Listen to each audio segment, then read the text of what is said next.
Donkey Kong Bananza might have the most potential out of any game that has come out in my lifetime.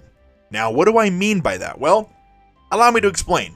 But first, why don't you consider hitting that subscribe button? We are almost to Donkey Kong Bananza, and joining our community, joining the Discord, even becoming a member if you'd like for only $1.99 a month. You get exclusive emojis, you get to see every video that I put up hours before everybody else. It's a fun time. Join the Discord. Just join in the community. There's never been a better time. But yeah, now what I mean by that is pretty much Google's definition, and Google defines potential as having or showing the capacity to become or develop into something in the future, or latent qualities or abilities that may be developed and lead to future success or great usefulness. Donkey Kong Bananza is in a very interesting place, and we're going to touch on several different points in this video, so just buckle up for a sec. When else, and I'm sure that this has happened before, that this isn't just unique to Donkey Kong as a character, as an IP. This is not unique to just strictly Donkey Kong Bananza, but I don't think it happens very often. In what other franchise do you go 10 plus years without a game, and then they come out with one and it's completely different than anything we've ever seen before? If this were a new Donkey Kong Country game, I wouldn't be having this discussion with you. I would be through the roof excited, absolutely. I would be through the roof, unable to contain my excitement that we're finally getting a 6th Donkey Kong Country, the conclusion to the Retro Studios trilogy of games. But we're not. We're getting something else. We're getting something different. Something that we have truly never seen before. As I've said in I feel like every video that I've ever made, the last 3D Donkey Kong game came out in 1999 in Donkey Kong 64. 26 years ago. I was -2 when that game came out. And so, really, what do we have to compare Donkey Kong Bananza to? When Donkey Kong Bananza comes out, I'm sure there will be a lot of videos, I might even make one, comparing it to Super Mario Odyssey. Odyssey is a brilliant piece of game design, from the characters, the designs, the graphics, the story, the music. Everything about that game just works. And it's been proven and shown time and time again that while they've never come out and officially said it, this is, without a doubt, being made by the Mario Odyssey team. And I'm glad that it is. I don't think the Mario Odyssey team has made a game since Odyssey, and it's very possible that they've been, working on Bananza here and there ever since that game came out.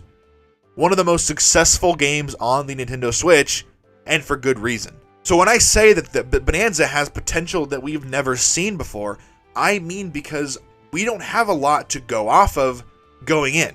Obviously, we have the Direct and the trailers and everything, but we don't have any games to go back to and compare it to. What are we going to do? Are we going to go and compare it to Donkey Kong 64? A 26-year-old game that, in my humble opinion, has aged quite poorly, and I honestly don't even love Donkey Kong 64. That's my hot take. I don't really enjoy it. I've never played it all the way through just because I don't find myself having that much fun with it. It's very overwhelming, a lot of stuff to do, a lot of stuff to collect, and if that's your thing, that's great. And maybe if the controls weren't so archaic, maybe I could find my way to complete it eventually, but I haven't. We don't have potentially, 5, 6, 7 games to go back and compare this game to, whereas when we get a 3D Mario, we can compare it to Sunshine. We can compare it to Galaxy 1 and Galaxy 2. We can compare it to 64. When we have a 2D Mario, we have dozens, literally dozens of Marios that we can compare it to. Even if we were to get a new Donkey Kong Country, we could go back and compare it not only to the original trilogy, but to Returns HD, which just came out this year. And especially Tropical Freeze, one of the greatest 2D platformers of all time, I might add. They really went all out with this game, not only with the marketing and the Direct and everything that we've seen so far with the skill tree and the power-ups, Pauline being there, the story beats in general, and what this means for the timeline, for the continuity, for the lore. Those alone make this a very special game. Now, I'm kind of going to make a part 2 out of the video that I made a couple days ago about talking about the potential of Void Kong and K. Rool somehow being connected, which is a theory that I still stand by. Whether K. Rool is Void Kong, whether K. Rool is just working behind the scenes and manipulating everything, whether he hired Void Co., who they seem to be kind of a lower life form, quote, when compared to K. Rool, characters that seem like they would be taken advantage of by K. Rool. Like, K. Rool wouldn't even think twice about taking advantage of these monkeys. Now, I'm going to play a clip from a video that Marson Network actually put out today, and if you're not subscribed to Marson Network, I can't recommend it enough. We've got roughly the same subscriber count, and both of our communities are both growing very quickly. But he had an incredible video go up today, kind of showcasing exactly what I'm saying in the potential, not only for the characters, for the villains, the locations, the music.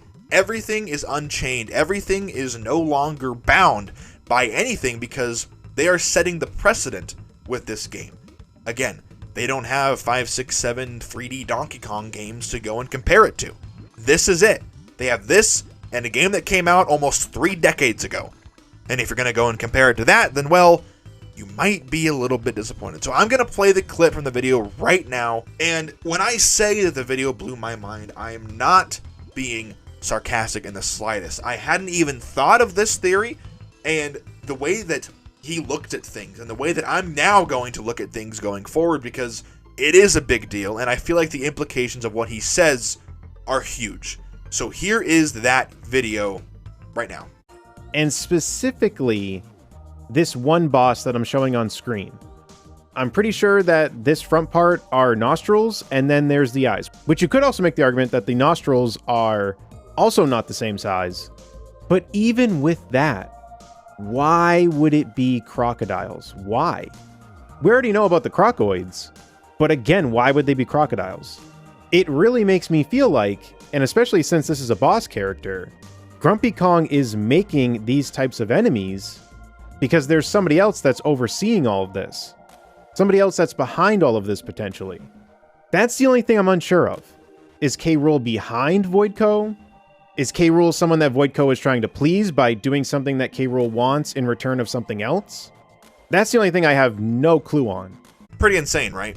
I don't know when the last time was that I have had this much fun, not just theorizing, but speculating and just going all in down every rabbit hole that I can find regarding this game, regarding any game. Is K. Rool, is that really K. Rool, or is it, obviously it's connected, right? And I saw in the comments of that video something that he didn't point out, something that I didn't even dream of pointing out, is that the yellow liquid that is spewing out of the top of that crocodile-shaped boss, the rock boss thing, it looks exactly like K. Rool's crown. The thing going around it, the thing that Grumpy Kong is standing on, it looks just like K. Rool's crown. And you have the pattern on K. Rool's cape, which is, you know, obviously an homage to the original Donkey Kong arcade game, but there is just so much here, and they can literally do anything.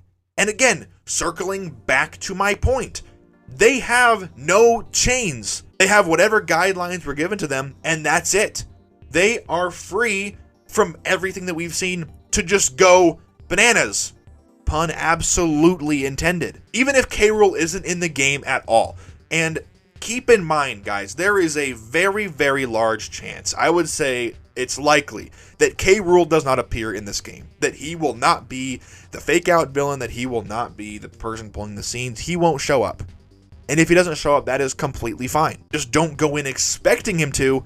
But if you can draw that line, if you can do what I do what Marson is doing, do what Kong Compendium, Uncle Al, all these people, at least I am not going in expecting K. Rool because I don't want to be disappointed. And so if I go in not expecting him, I can want him to be in it, right? I can want K. Rool to show up and have the Kremlings and have him be the person that's behind the scenes and orchestrating everything going down in this adventure. I want that more than anything. But I'm not going to go in expecting it. And I'm not going to look down on the game or give the game a more negative review if something that I want to happen or something that I am expecting to happen doesn't happen. Right, so I just want to urge all of you, as we are getting into the final 2.5, 3 weeks before this game releases, please just keep your expectations away from what you want. Keep what you're expecting away from what you're wanting, because they are two different things and they deserve to be, kind of kept in two different camps depending on where you're coming from. There's nothing wrong with being excited, and I am excited, obviously, right? There's no question that I'm excited. Everyone in my community is excited. Every Donkey Kong fan should be excited because we have never been eating this good.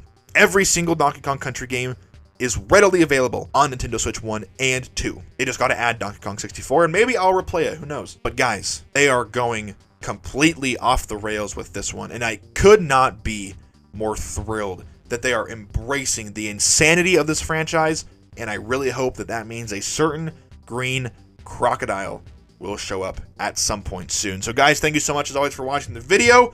I look forward to hearing your guys' theories and thoughts and anything you guys want to say down in the comments below. Again, consider being a member. It's amazing. I'm going to have a members only chat in the Discord as well.